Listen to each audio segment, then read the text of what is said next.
Welcome to this quick tip on this video, guys.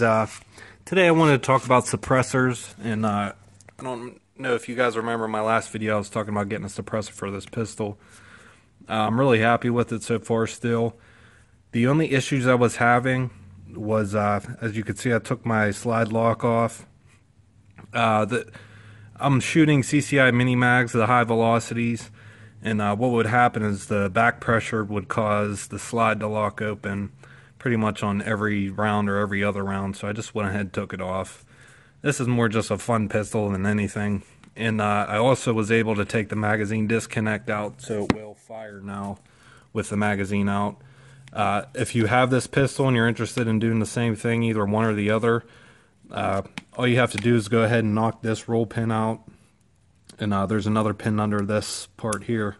Knock those out, and both pieces one's on this side, one's on the other side. Magazine's release is on this side, or this side, I'm sorry, and your slide lock's on this side of the barrel. So as soon as you take that whole barrel assembly out, just go ahead and take it off. That's all you have to do, and put it back together.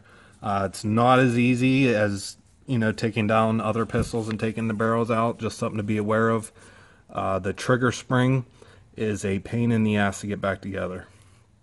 But besides that, I got it how I want it now. The suppressor, I'm working on something. This isn't your commercial type suppressor. This is a prototype I'm working on, because I see the suppressor market going for build your own and put it together yourself at a fraction of the cost of what other suppressors are at. People in the industry want to deny this. I definitely see the market going this way, and I see it going fast as soon as it happens. I'm not saying it's happening yet. In some states you can actually manufacture your own, but this is actually, I haven't manufactured this yet. This is still in the prototype phase, but that's besides the point. What I wanted to talk about is wipes, and how it's getting kind of hard to get your own wipes online. So I came up with a way to mitigate that. This is actually a flooring material. This is what I do. This is my job, my full-time job. I like to do gun stuff on the side, but this is like flooring you'll see in a gym, physical therapy offices, stuff like that. And you can get it in a smaller roll. It's a little bit on the expensive side, but buy it once and you're done.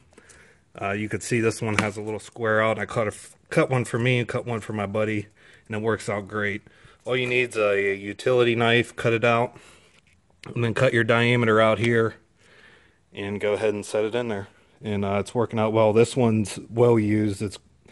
It'll last longer than a regular weight. This is probably going on about 200 rounds. That's why I came down here, is cut a new one and throw it in. But I'll show you guys, before I take this out and put in a new one, I'll show you the old one and the kind of decibel reduction it does do. And again, remember that I'm shooting high velocity 22 out of the can too. These are not subsonic. So let's go ahead and take a couple shots. Again, this is like a rubber material. Here's the thickness here on this one, and depending on what kind of suppressor you have, there's also thicker rolls if you need it, and they get thinner than that. There's a rubber that we use to make shower pans for custom showers. We could also use that to get that job done. But let's go ahead and see what it sounds like. Like I said, if anybody agrees with me, this is where the suppressor market's going. Build your own at home. Okay, so we're going to take a couple shots with the 22, see how she sounds. Again, these are high velocity rounds. These are not subsonic. So you could even imagine what it's going to sound like with subsonic or 22 shorts.